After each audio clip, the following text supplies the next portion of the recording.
మేము గురుకులం ద్వారానే తెలుసుకున్నాం. అలాగే ఈ పిల్లల్ని కన్నటువంటి తల్లిదండ్రులు ఎంత సౌభాగ్యవంతులు.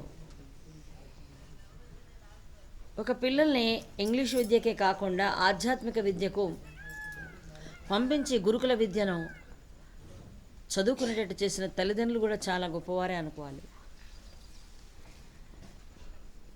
అలాగే ఇవాళ ఆంగ్ల విద్యలో ఉన్నటువంటి ఆపేక్ష ఈ వైదిక విద్యలో లేదు. ఇవాళ రాత్రి నేను రాగానే పిల్లల్ని చూస్తే స్వామీజీ నాకు చూపించినారు. అమ్మ, ఈ సంవత్సరం 30 మందిని తీసుకున్నాం, మళ్ళీ వచ్చే సంవత్సరం ఇంకా కొద్దిగా పెంచుతాం, ఈ పిల్లల్ని చూసి వాళ్ళు మళ్ళీ ఇంకా పిల్లల్ని పంపిస్తారన్నారు. కానీ నాకైతే ఆశ సరిపోలేదు. ప్రారంభమే ఒక 100 మందినైనా తీసుకుంటే బాగుండేవో అనిపించింది నాకు. ఒక సంవత్సరంలో ఎంతో ప్రావీణ్యత నేర్చుకుంటారు విద్యార్థులు.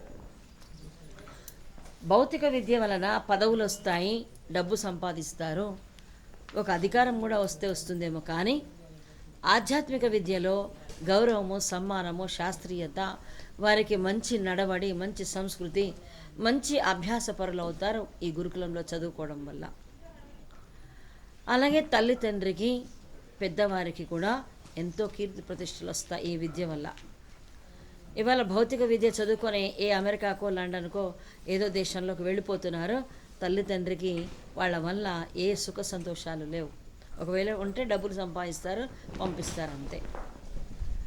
అలాగే ఇక్కడ ఒక సౌభాగ్యవంతమైనటువంటి గురుముఖత కూర్చొని వైదిక సాంప్రదాయాన్ని అలవాటు చేసుకొని, అలాగే ప్రాతకాలం సంధ్యావందనం, సాయంత్రం సంధ్యావందనం, ప్రాతకాలం అగ్నిహోత్రం, సాయంకాలం అగ్నిహోత్రం, ఋషి పరంపరని కాపాడుతారు పిల్లలు. ఒక సంవత్సర కాలం గడిచేటప్పటికీ వీళ్ళ వాణి సువాణిగా మారిపోతుంది, అందులో ఏమీ డౌట్ లేదు. అలాగే ఇక్కడ కూర్చున్నటువంటి విద్యార్థులు ఎంతో సంస్కారవంతులై వినయ విధేయతలు కలిగి ఈ యొక్క బ్రహ్మ విద్యాలయాన్ని మంచి పేరు కీర్తి తెచ్చేవాళ్ళుగా తయారవుతారని మేము ఆశిస్తున్నాం. అలాగే స్వామీజీ కళ ఈ రోజుతో నెరవేరింది. ఎన్నో రోజులుగా ఆయన చాలా చాలా శ్రమ పడినారు ఈ యొక్క విద్యాలయం ప్రారంభించడానికి. ఒక విద్యాలయాన్ని నడపాలి అంటే ఎన్నో అవస్థలు ఉంటాయి, ఎన్నో బాధలు ఉంటాయి. దానికి ఎంతో శ్రమ చేసేవాళ్ళు అవసరం, దానికి చాలా మేధస్సు అవసరం. వారి శక్తినంతా దీనికి ధారపోసి ఈరోజు బ్రహ్మ విద్యాలయాన్ని ప్రారంభం చేసినారు. అది మన ఆంధ్రప్రదేశ్లో ఉండడం చాలా గర్వకారణం. ఈ పిల్లలు, విద్యార్థులు మంచి విద్యావంతులై, మంచి నడవడిక కలిగి ఈ ఆంధ్రదేశానికే పేరు కీర్తులు తెస్తారు. అలాగే మన సవితాదేవి అందరికీ తెలుసు, కాశీలో 14 సంవత్సరాలు చదువుకొని శాస్త్రి పట్టా తీసుకొని ఆంధ్రప్రదేశానికి వచ్చింది.